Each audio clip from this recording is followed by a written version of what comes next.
Good morning students.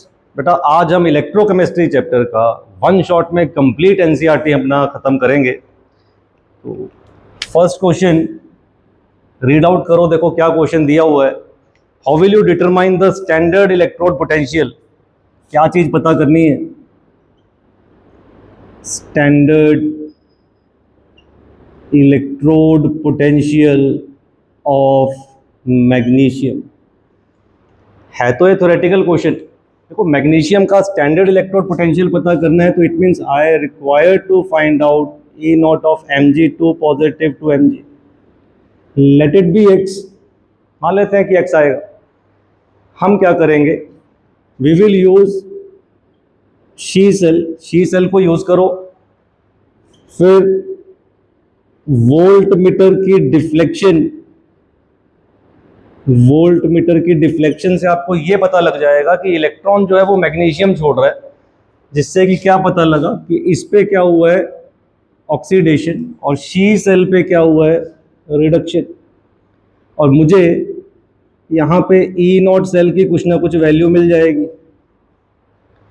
And we know that E not cell is equal to E not of reduction minus E not of oxidation. E not cell की value मुझे voltmeter से मिल गई। Reduction किसका हो रहा है, she cell का, उसकी वैल्यू क्या हो गई, 0।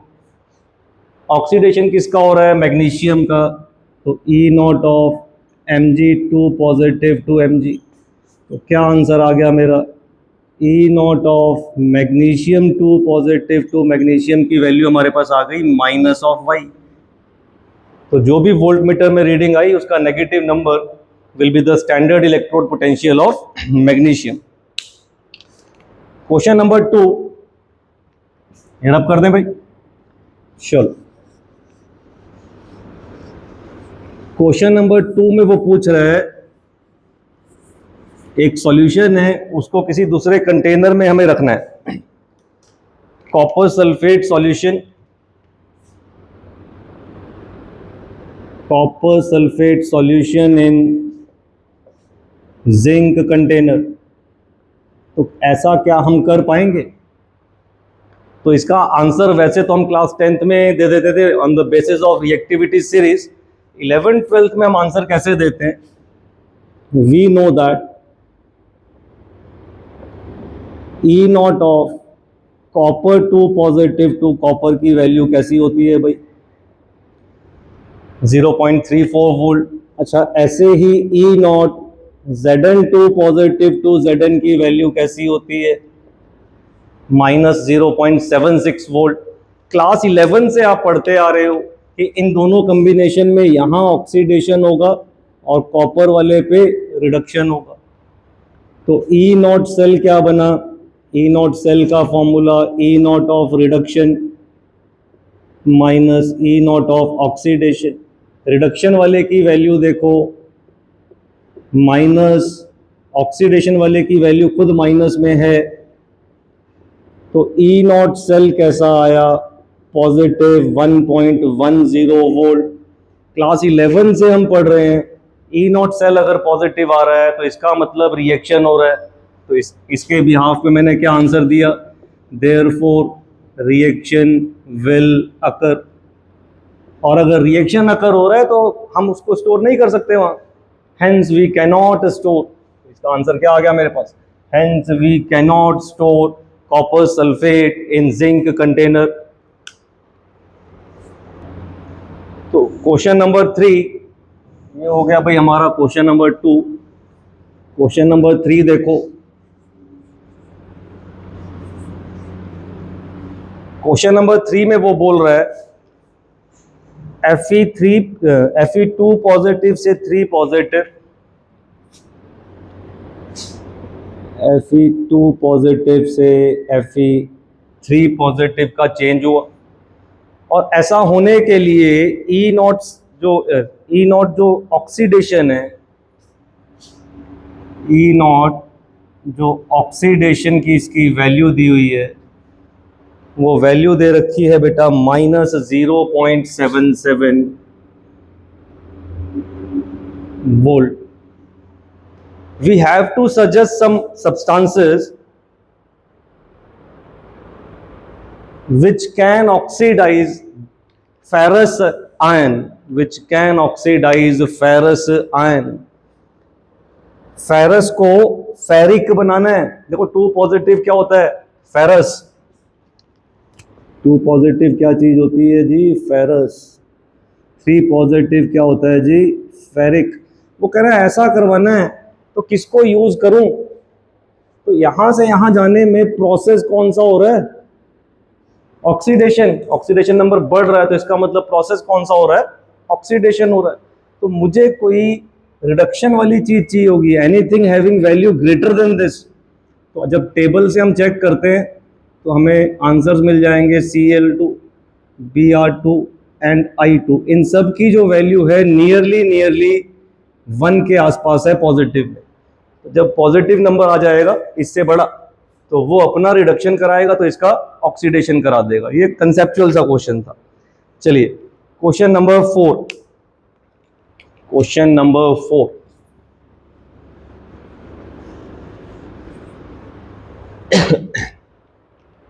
देखो क्या है क्वेश्चन नंबर 4, कैलकुलेट करना है हमें इलेक्ट्रोड पोटेंशियल ऑफ हाइड्रोजन। क्या पता करना है जी, इलेक्ट्रोड पोटेंशियल ऑफ हाइड्रोजन। ध्यान से अगर आप देखो तो इस इलेक्ट्रोड पोटेंशियल से पहले उसने स्टैंडर्ड वर्ड नहीं लगाया। तो अगर मैं सिंबॉलिक फॉर्म में बात करूं, मुझे क्या पता करना है, ई पता करना है H पॉजिटिव से half H2, and we know that, हमें ऑलरेडी पता क्या होता है, E not value of H positive to half H2 is 0। क्यों? क्योंकि ये कौन सा सेल बन गया, शी सेल, जिसकी स्टैंडर्ड वैल्यू 0 होती है। और हमें क्या गिवन है, और हमें गिवन है कि जो सॉल्यूशन है उसका pH चल रहा है 10। चलो पहले इसी गिवन से देखते हैं हमें मिलना क्या चाहिए। pH का फॉर्मूला क्या होता है, minus log of H positive की वैल्यू, इसका मतलब 10 है। यहां से क्या पता लगा मुझे, देयरफॉर H पॉजिटिव कितना होना चाहिए, 10 की पावर -10, ये वैल्यू मैं यूज करूंगा।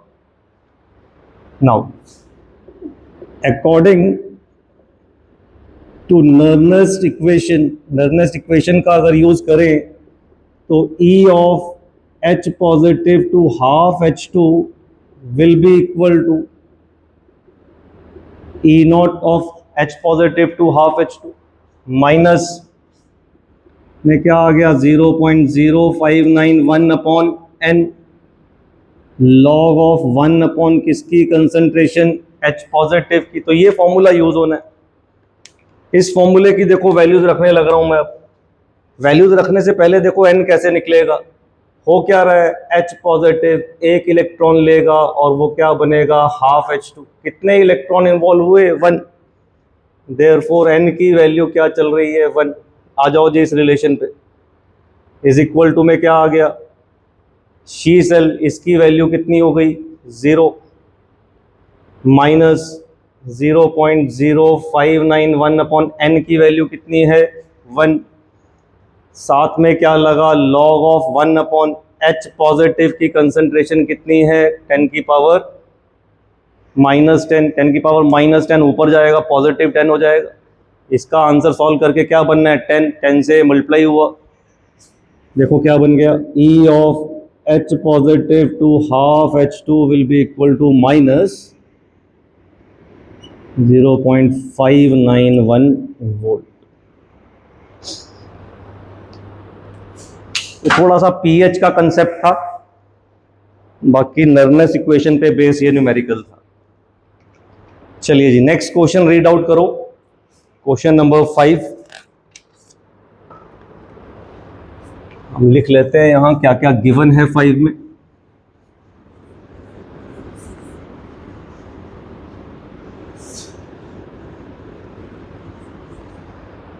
फिफ्थ क्वेश्चन में एक इक्वेशन दे रखी है, मैं इक्वेशन लिख देता हूं, रिएक्शन दे रखी है। रिएक्शन है Ni plus 2 times Ag positive, और Ag पॉजिटिव के ब्रैकेट में है 0.002 कैपिटल M, गिव्स यू निकल 2 पॉजिटिव जिसके ब्रैकेट में दिया हुआ है बेटा 0.160 capital M plus 2 times Ag। Cell reaction दे दिया, साथ में बता दिया उसने कि E नॉट सेल कितने, और क्या गिवन है, E नॉट सेल की वैल्यू दे दी, कितनी है भाई E नॉट सेल की वैल्यू 1.05। फाइंड क्या करना है, ई सेल पता करना है। ई सेल पता करने के लिए देखो क्या क्या चीजें देखेंगे यहां। एन की वैल्यू कितनी बनने वाली है, किसी भी एक चीज को देखो, निकल को देखो, यहां एलिमेंट्री स्टेट 0, 0 से कहां गया जी +2 पे, कितने इलेक्ट्रॉन यूज हुए 2, तो एन कितना चल रहा है 2। और जो नर्नेस्ट इक्वेशन है वो हमें क्या बता रही है, E cell is equal to E not cell minus 0.0591 upon N, log of oxidation वाले की कंसंट्रेशन और उसकी power alpha divide by reduction वाले की कंसंट्रेशन और उसकी पावर बीटा। ये अल्फा बीटा बड़े ध्यान से करने होते हैं भाई, आम तौर पे अल्फा बीटा रखना बच्चे भूल जाते हैं और यहीं से गलत हो जाता है पूरी कैलकुलेशन। चलो आगे देखो, ई नॉट सेल पता है क्या आपको, गिवन है, कितना आया 1.05, फर्दर माइनस क्या कर दें इसमें से 0.0591, एन कितना आया था, एन की वैल्यू आई थी 2, लॉग ऑफ रिएक्शन दे रखी है, रिएक्शन दे के पहचान करो किसकी ऑक्सीडेशन हो रही है भाई, 0 से +2 इसमें बढ़ रहा है काम, तो ऑक्सीडेशन किसका हो रहा है, निकल का, उसकी कंसंट्रेशन कितनी दी हुई है 0.160। उस इक्वेशन में जहां पे वो आयन था कोफिशिएंट कितना है उसका 1, तो अल्फा की वैल्यू क्या बनी 1, डिवाइड बाय रिडक्शन किसका हो रहा है, सिल्वर का, कंसंट्रेशन कितनी है 0.002, और उस सिल्वर का कोफिशिएंट कितना चल रहा है 2, ये बीटा की वैल्यू हो गई, तो पावर में यहां 2 आया।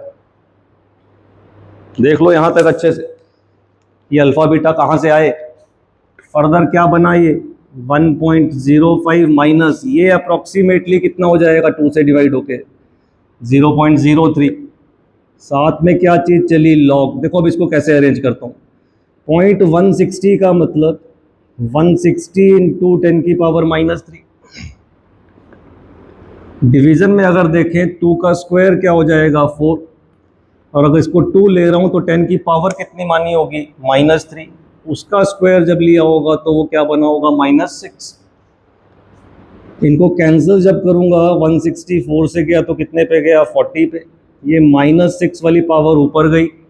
चलो दोबारा लिखते हैं, क्या एक्सप्रेशन बना 1.05 minus 0.03 multiply by log of 40 into 10 की पावर 6 ऊपर जाके प्लस हुआ तो क्या बन गया ये 3। इसी को देखो, इस 0 को भी इसके साथ ले लो तो मैं क्या लिख सकता हूँ इसको 4 इंटू 10 की पावर 4, यहाँ लॉग वाले में ब्रैकेट लगा लो, नहीं तो बोर्ड मास की गलती कर देते हैं बच्चे।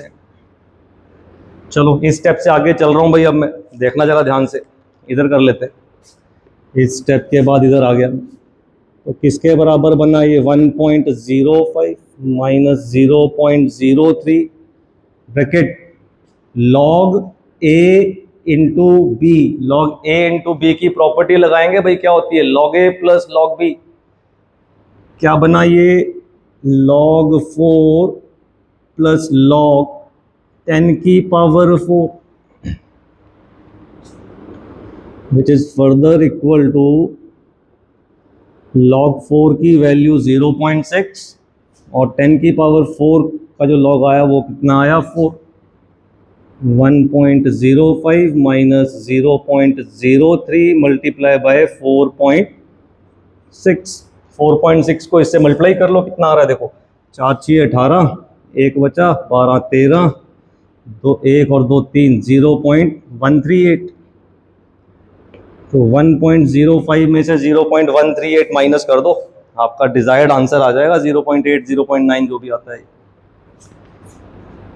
0.9 volt will be the answer. तो ये था भाई हमारा क्वेश्चन नंबर 5। तो ये हो गया जी हमारा क्वेश्चन नंबर 5। क्वेश्चन नंबर 6 पढ़िए भाई, क्वेश्चन पढ़ के उसको समझो, गिवन क्या है वो बातें ढूंढा करो, फाइंड क्या करना है वो बात ढूंढो, फिर दिमाग लगाओ कि फॉर्मूला कौन सा अप्लाई होगा। ऐसा क्या करेंगे कि सवाल बन जाए यार। तो 6th क्वेश्चन,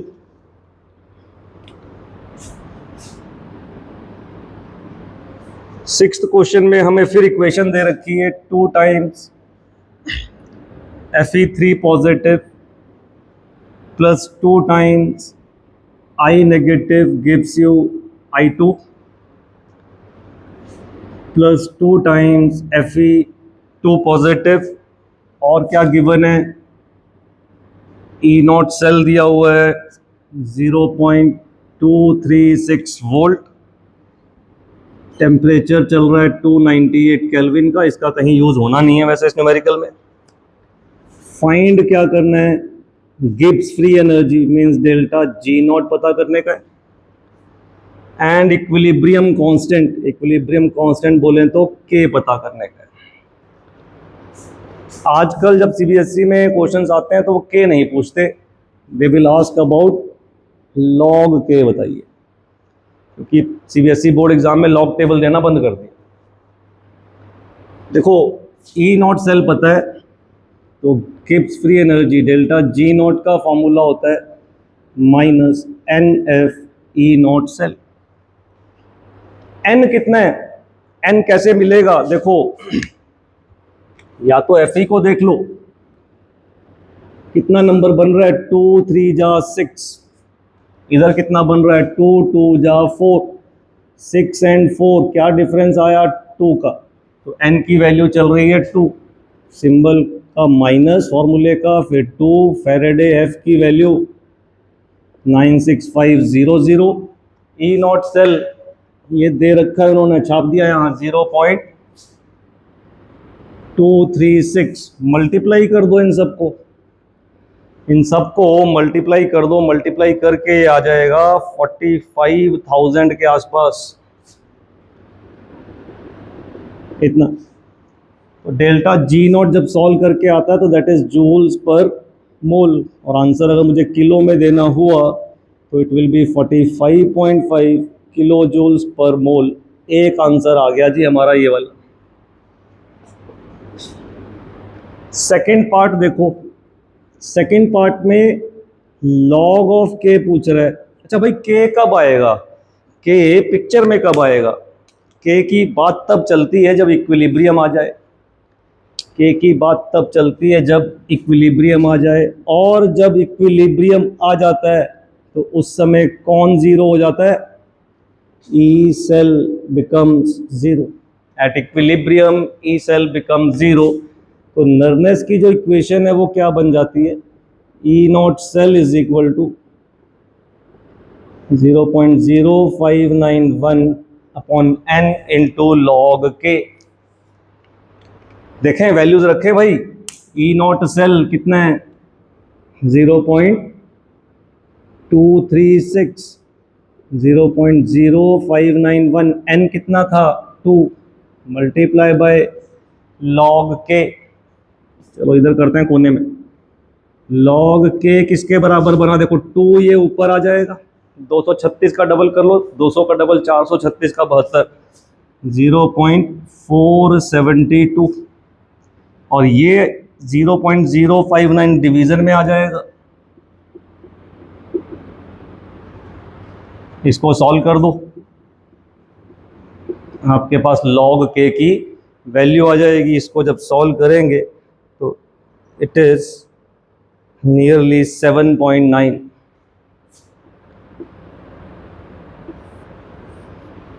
तो दो चीजें पूछी थी हमने, दोनों बता दी। चलिए जी, ये हो गए हमारे इन टेक्स्ट के 6 क्वेश्चंस हो चुके हैं। क्वेश्चन नंबर 7,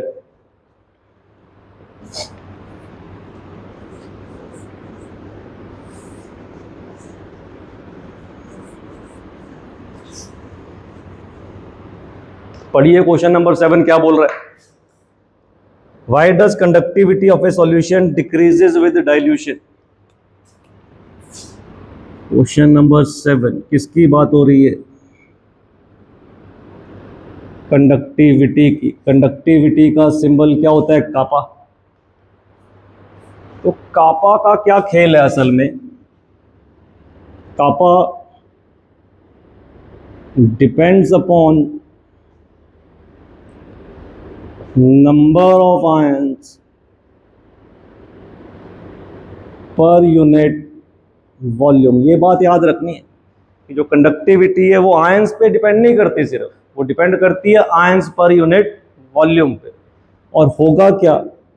ऑन डाइल्यूशन, जब हम डाइल्यूशन करते हैं, on dilution number of ions per unit volume क्या हो जाते हैं? डिक्रीज हो जाते हैं। Number of ions per unit volume decrease हो जाते हैं। देखो इधर समझो कि कोई इलेक्ट्रोलाइट है और वो टूटा हुआ है, देखो आयंस में 5 आयंस बने उसके तोड़ के, और ये इतनी जगह में था। मैंने यहाँ पे वॉल्यूम बढ़ाने के लिए और वाटर डाल दिया, अब वॉल्यूम बन गया यहाँ तक, आयंस इतने ही रहे, वॉल्यूम बढ़ गया तो number of ions per unit volume decrease हो गया। देयरफॉर कापा क्या हो जाएगा? डिक्रीज। तो ये सिंपल सा एक कंसेप्चुअल क्वेश्चन था जिसमें हमें सीबीएसई पॉइंट ऑफ व्यू से ये बात आनी चाहिए कि कापा डिपेंड किस पे करता है। सेकेंडली डाइल्यूशन पे number of ions per unit volume कम हो जाते हैं। क्वेश्चन नंबर 8 देखो,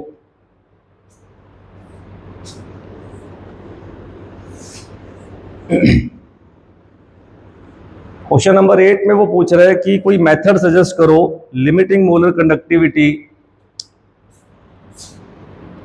लिमिटिंग मोलर कंडक्टिविटी की वैल्यू पता करनी है किसकी? वाटर की। ऐसी क्या जुगत लगाओगे कि ये पता लग जाए? कोलाश लॉ यूज करेंगे यार, है ना? कोलाश लॉ पढ़ा होगा सबने। ये वैल्यू मुझे कहाँ से मिलने वाली है? लैम्डा नॉट एच पॉजिटिव कहीं से मिल जाए and lambda not O H negative अगर कहीं से मिल जाए तो बता दूंगा मैं वाटर की वैल्यू। तो पता क्या करूंगा मैं उठा के लाऊंगा लिमिटिंग मोलर कंडक्टिविटी की वैल्यू किसकी? NaOH की। लिमिटिंग मोलर कंडक्टिविटी की वैल्यू किसकी? HCl की। लिमिटिंग मोलर कंडक्टिविटी की वैल्यू किसकी? NaCl की। ये वैल्यूज मैं टेबल से ढूंढ लूंगा अगर मुझे वाटर पता करना हो। और ये NaOH जो है that is basically lambda naught of Na plus lambda naught of OH negative. HCl क्या है? Lambda H positive lambda naught Cl negative. और NaCl क्या है? Lambda naught Na positive lambda naught Cl negative. अब आपको जो चीज़ ढूंढनी है ना वो इन तीनों में ढूंढो कहाँ है।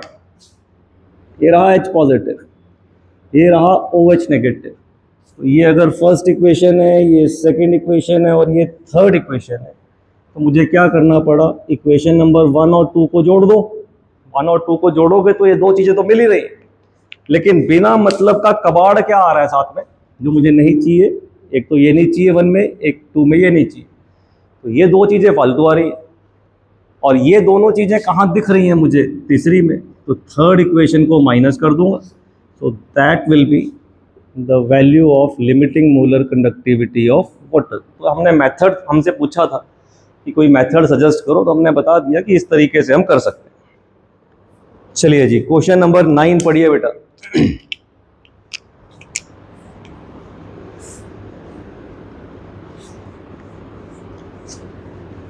देखो बहुत स्लो करा रहा हूं मैं, मेरे कई मित्रों ने मुझे कहा कि सर फटाफट कराओ, तेज तेज कराओ। आजकल की जो जनरेशन है वो बड़ा फास्ट चीज़ों को पसंद करती है, लेकिन फास्ट तो दुनिया करा रही है ना। बड़े बड़े इंस्टीट्यूट बैठे हैं जो कहते हैं कि 1 घंटे में ही करा दिया हमने, आधे घंटे में ही करा दिया। हमारा पर्पस है जो वीक स्टूडेंट्स हैं उनको बातें समझ में आए, ठीक है? जो जिनको आता है बड़ा तेज, भाई वो बड़ा तेज वाले चैनल्स पे जाओ, हम पढ़ाएंगे बड़ा स्लो। जिससे कि हर वीक बच्चे को पता लगे कि न्यूमेरिकल सॉल्व कैसे हो रहा है। चलिए क्वेश्चन नंबर 9, और जिनको स्लो लग रहा है वो इसको 2x पे करके देखो, है ना। Question number 9, molar conductivity of 0.025 capital M methanoic acid, और इसकी क्या वैल्यू बोल रहा है, मोलर कंडक्टिविटी कितनी, 46.1 साइमन सेंटीमीटर स्क्वायर पर मोल। दो बातें बताई उसने अभी तक। Calculate degree of dissociation, find करने को क्या बोल रहा है, डिग्री ऑफ डिसोसिएशन पता करना है, और डिग्री ऑफ डिसोसिएशन मतलब अल्फा होता है, तो मुझे अल्फा बताना। और क्या दिया हुआ है, और पता करना है दूसरे नंबर पे डिसोसिएशन कांस्टेंट मतलब के पता करना है। गिवन में और क्या बातें दी हुई हैं इसके अलावा, लैम्डा नॉट H पॉजिटिव की वैल्यू दे रखी है, and lambda not HCOO negative की वैल्यू दे रखी है। H पॉजिटिव की वैल्यू है 349.6, HCOO नेगेटिव की वैल्यू है 54.6। देखो पहले तो इन दोनों वैल्यूज को जोड़ लो कोलार्स लॉ से।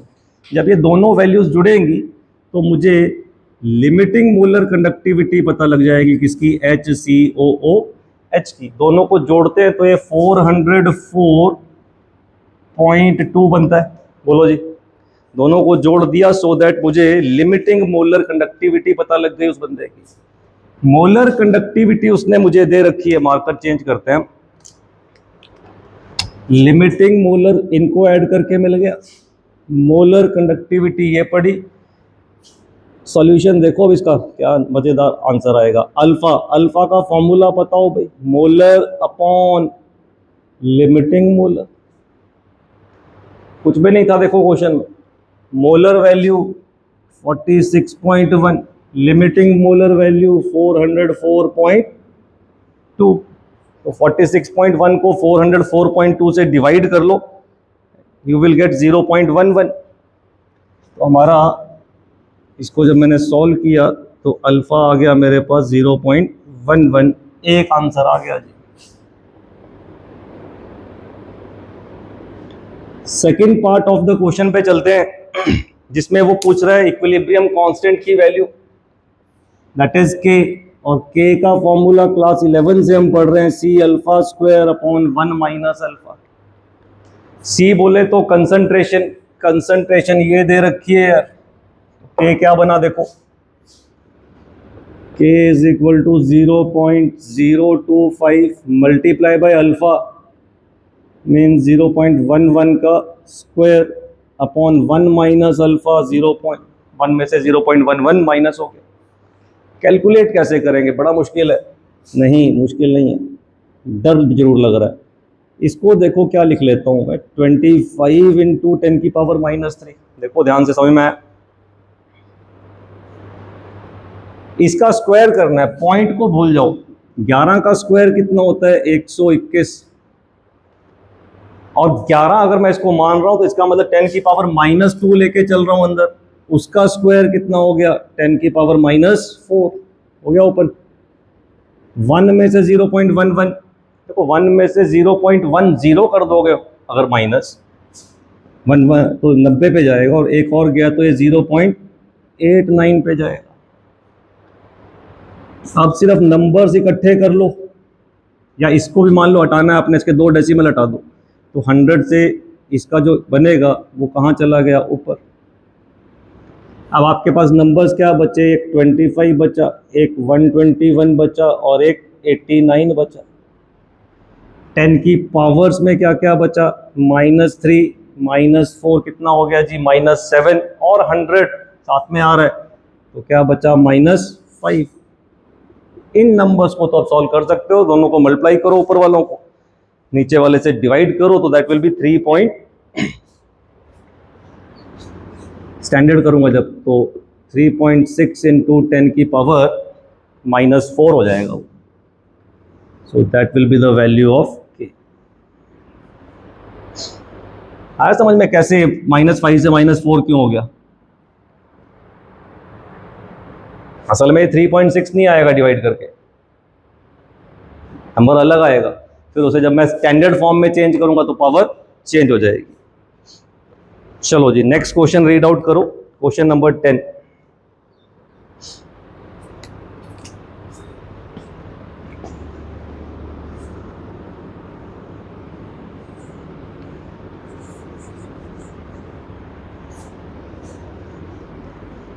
एक मेटेलिक वायर है, उसमें से करंट जा रहा है 10th क्वेश्चन में। एक मेटेलिक वायर है, उसमें से करंट जा रहा है कितना? 0.5 एम्पियर। तो करंट भेजा गया है 0.5 एम्पियर, टाइम दिया गया है 2 hours. Calculate how many electron flow through the wire. कितने इलेक्ट्रॉन फ्लो करेंगे, हमें क्या पता करना है? नंबर ऑफ इलेक्ट्रॉन्स पता करने हैं। देखो, जो पहली दो चीजें दी, उन दोनों से हम पहले ये पता कर लेते हैं कि टोटल चार्ज कितना क्रॉस हुआ। समझते हो ना, चार्ज फिजिक्स में जो पढ़ते हैं, चार्ज बोले तो Q is equal to I into T.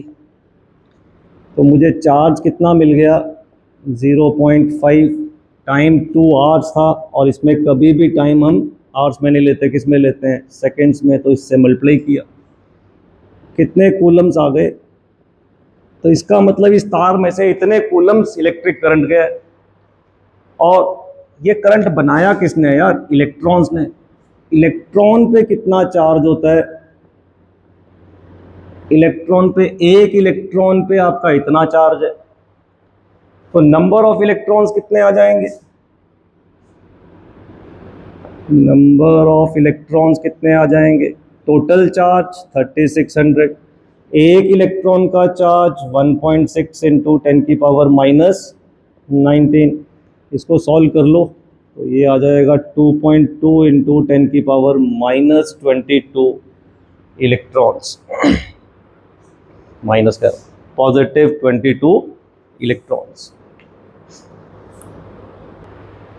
चलो जी, ये हो गए हमारे पहले 10 क्वेश्चन हो गए बेटा इंटेक्स के।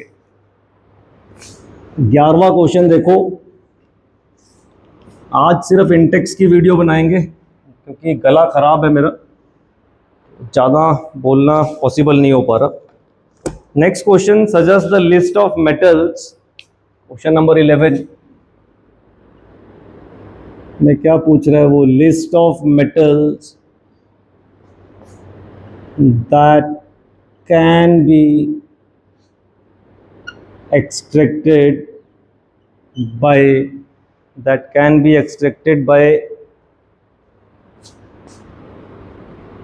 इलेक्ट्रोकेमिकल मेथड, इलेक्ट्रोलिसिस वगैरह से कर पाए। तो ये तो क्लास 10th का क्वेश्चन है यार।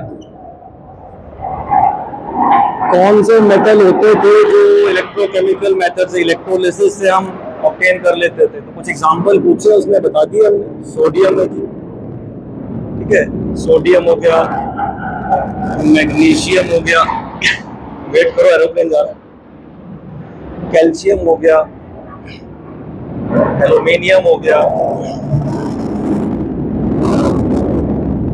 जितने भी हाईली रिएक्टिव मेटल थे, इन सबको हम इलेक्ट्रोकेमिकल मेथड से एक्सट्रैक्ट कर सकते हैं, इलेक्ट्रोलिसिस से। नेक्स्ट क्वेश्चन पढ़िए, question number 12।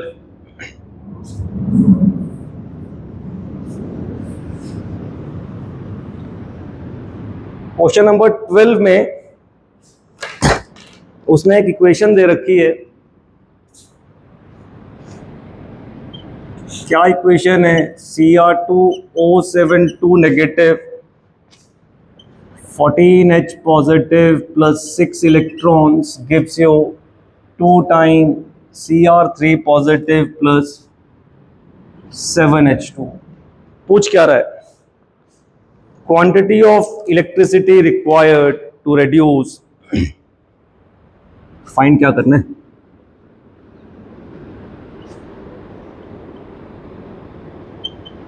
Quantity of electricity for reduction of 1 mole of Cr2O72 negative. किस कंसेप्ट का क्वेश्चन है ये इसमें क्या लगने वाला है भाई? Faraday law. फैराडे लॉ ने हमें क्या सिखाया था? फैराडे लॉ ने हमें सिखाया था कि अगर मैं NF चार्ज दे दूंगा इलेक्ट्रोलिसिस करते हुए, अगर मैंने कितना चार्ज दे दिया, NF क्या चीज़ दी है? चार्ज। अगर मैंने NF चार्ज दे दिया तो कितनी चीज़ मिल जाएगी मुझे? 1 मोल। और अच्छी बात ये हुई कि उसने मेरे से पूछा भी 1 मोल है, तो 1 मोल के लिए मुझे कितना चार्ज चाहिए? NF। N क्या होता था? फ्रिक्वेंसी फैक्टर, मतलब बैलेंस इक्वेशन में इलेक्ट्रॉन जो दिख रहे हो, देयरफॉर N की वैल्यू क्या चल रही है? 6। तो कितना चार्ज रिक्वायर्ड है? Therefore charge required is 6F। NF से 1 मोल होता है। इक्वेशन उसने खुद बना के दे रखी है तुम्हें यार, उसमें 6 इलेक्ट्रॉन दिख रहे हैं, वो N की वैल्यू हो गई है, तो चार्ज रिक्वायर्ड हो गया 6F। फर्दर इसको कैलकुलेट करें तो F की वैल्यू रख दो 96500। 96500 को 6 से मल्टीप्लाई कर दो तो इट विल कम 579000। 579000 यूनिट लगानी नहीं भूलनी। किसमें आंसर आएगा? कूलम्स में। चलिए क्वेश्चन नंबर 13 पढ़िए भाई।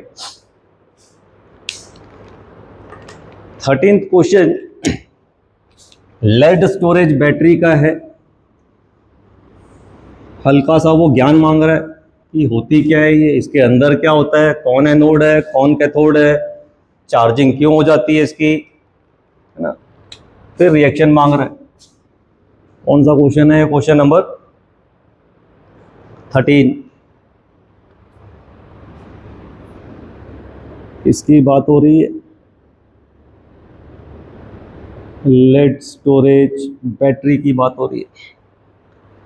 देखो लेड स्टोरेज बैटरी में 6 सेल्स होते हैं, ईच ऑफ 2 वोल्ट। तो ये आपको टोटल कितनी वोल्टेज देती है? 12 वोल्ट।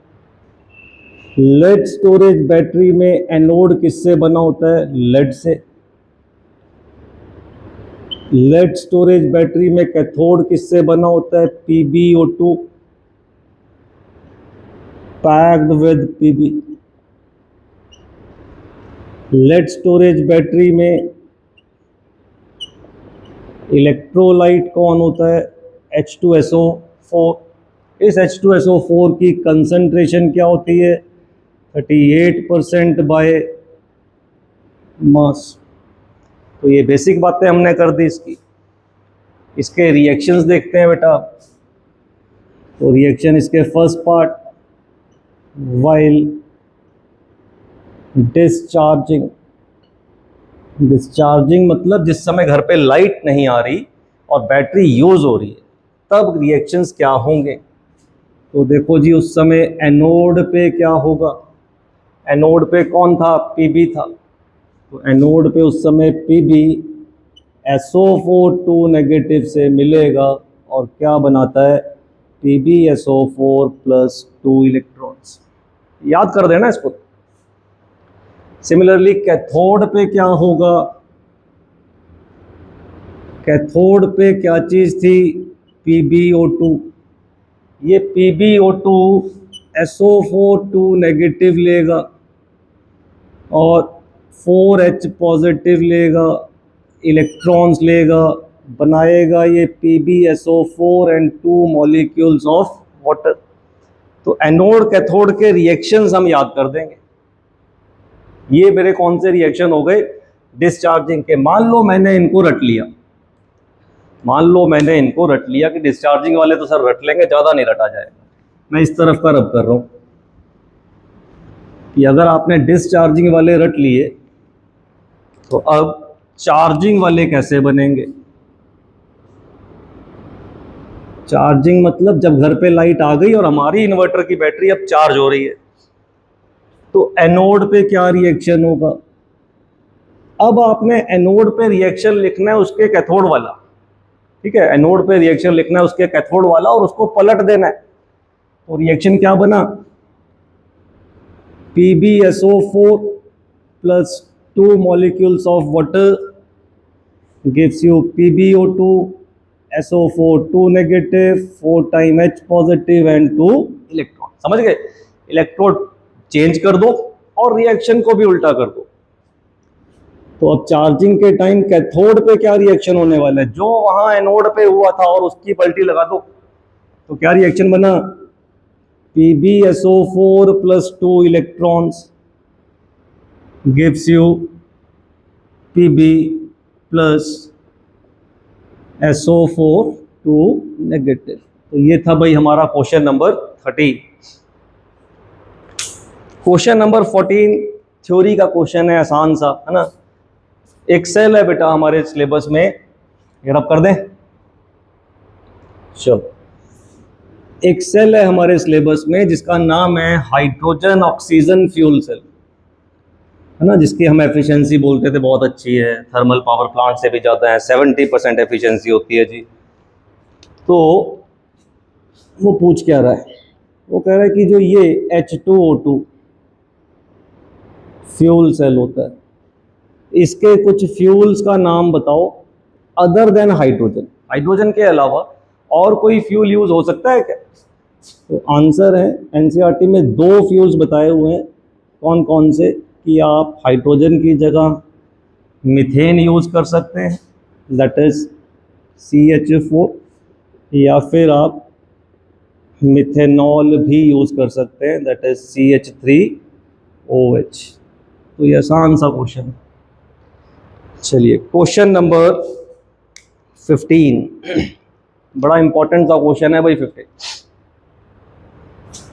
पढ़ लो एक बार क्वेश्चन को, क्या पूछ रहा है वो। लास्ट क्वेश्चन है बेटा ये, इस वीडियो का लास्ट क्वेश्चन है, मतलब इन टेक्स्ट के हमारे सारे क्वेश्चंस पूरे हो जाएंगे A to Z, कुछ एक भी क्वेश्चन हमने छोड़ा नहीं इसमें। क्वेश्चन नंबर 15, और नेक्स्ट वीडियो में फिर हम एक्सरसाइज के क्वेश्चन बनाएंगे। तो he is asking about corrosion, जंग लगना, और ऐसे वो छोटी क्लास वाला कोरोजन नहीं पूछ रहा कि जंग कैसे लग जाती है, वो आपसे डिमांड कर रहा है कि आप 12th क्लास में आ गए हो तो आप हमें इसका मैकेनिज्म समझा पाओ। देखो मैं एग्जाम्पल ले रहा हूँ इस केस के लिए, इस केस को समझाने के लिए एग्जाम्पल हमने ले लिया क्या, rusting of iron.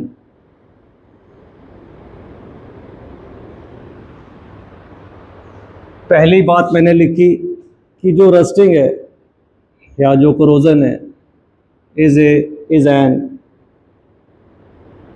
Electrochemical process. Electrochemical process समझ रहे हो, जो क्लास 11 से पढ़ रहे थे। क्लास 11 से एक चीज़ पढ़ते थे हम ऐसी सी, इधर देखना फोटो देख के याद आएगी। ये सॉल्ट ब्रिज लग गया, ये पूरा क्या था, इलेक्ट्रोकेमिकल सेल होता था। और जब ऐसा था इलेक्ट्रोकेमिकल सेल होता था तो लेफ्ट वाले कंटेनर में ऑक्सीडेशन हो रहा होता था, राइट वाले में रिडक्शन हो रहा होता था। और हमें क्या पता है कि जो कोरोजन है, corrosion is basically oxidation of metal. अच्छा, हम ये पढ़ चुके हैं, तो ये जब पढ़ चुके हैं तो मुझे पता है कि ऑक्सीडेशन अकेला नहीं हो सकता, साथ वाली जगह पे क्या होना चाहिए, रिडक्शन होना चाहिए। तभी मैं कह रहा हूं कि जब जंग लगेगी तो पूरा इलेक्ट्रोकेमिकल का प्रोसेस चलेगा। चलो, हमने एक लोहे की शीट खरीदी, नई थी। जब वो नई थी तो उसका सरफेस कैसा था, स्मूथ। समय के साथ साथ उस लोहे की चीज में या जिस भी मेटल की थी उसमें खड्डे पड़ जाएंगे, बेशक आपको वो नजर भी ना आ रहे हो, बहुत छोटे छोटे ग्रूव्स बन जाएंगे। नाउ एटमॉस्फेयर में 2 चीजें घूम रही हैं, water vapours and CO2। Water vapours and CO2 बोले तो H2O प्लस CO2 ने मिलके क्या बनाया, H2CO3। H2CO3 जब मेटल के कांटेक्ट में आया तो यहां इन खड्डों में भर गया, तो ये जो लिक्विड है this is H2CO3 means 2 times H positive and CO3 2 negative. तो इस करोजन में यही H2CO3 काम कर रहा है किसका, it is working as electrolyte. अब ये जो मेटल की शीट है, ये जो लोहे की शीट है, ये किससे बनी हुई है, Fe से। अब हम फर्दर लिख देंगे कि metal itself act as anode. Metal जो है ये एनोड का काम शुरू कर देगा, तो इसका मतलब एनोड पे क्या रिएक्शन हो गया, Fe ने 2 इलेक्ट्रॉन छोड़े और वो बन गया Fe2 पॉजिटिव। तो यहाँ वाला जो Fe था वो Fe2 पॉजिटिव बन गया, 2 इलेक्ट्रॉन वो छोड़ चुका है, तो यहाँ कहीं 2 इलेक्ट्रॉन आ गए। यही 2 इलेक्ट्रॉन इस मेटल में से होते हुए अगले खड्डे में चले जाएंगे, और अगला खड्डा, अगला groove will act as cathode. तो उस कैथोड में यहाँ वाटर के साथ और क्या चीज़ है, ऑक्सीजन भी है। तो कैथोड पे ये ऑक्सीजन का जाके रिडक्शन करते हैं, कैथोड पे जाके ये ऑक्सीजन का रिडक्शन करते हैं, और कब, उसके लिए मीडियम चाहिए, तो यहाँ H2CO3 भी था, तो यहाँ 4 टाइम्स H पॉजिटिव, ये कहाँ से आया, इलेक्ट्रोलाइट से, और इससे हमारा क्या बनना स्टार्ट हो जाता है, वाटर मॉलिक्यूल बनने शुरू हो जाते हैं, जिससे जंग और बढ़ जाती है, करोजन लगना और तेज हो जाता है। सो इस पूरे प्रोसेस में हमारा जो हेडिंग था उसके अनुसार Fe क्या बन गया, Fe2 पॉजिटिव बन गया। यही Fe2 पॉजिटिव, यही Fe2 पॉजिटिव एटमॉस्फेयर की ऑक्सीजन से अपने आप को कन्वर्ट कर लेता है किसमें, Fe3 पॉजिटिव में। तो मतलब फेरस बदल गया किसमें, फेरिक में, और ये जंग है, it is rusting, it is corrosion, और इसका फॉर्मूला बना Fe2O3.XH2O। ठीक है, तो मैंने जैसे समझाया इसको अपनी लैंग्वेज में आप कन्वर्ट कर सकते हो, बट आपके आंसर में ये एनोड कैथोड के रिएक्शन है ना, H2CO3 का एज एन इलेक्ट्रोलाइट होना, ये सारी बातें होनी चाहिए मार्क्स लेने के लिए। ठीक है बेटा, देखते रहो, थैंक यू।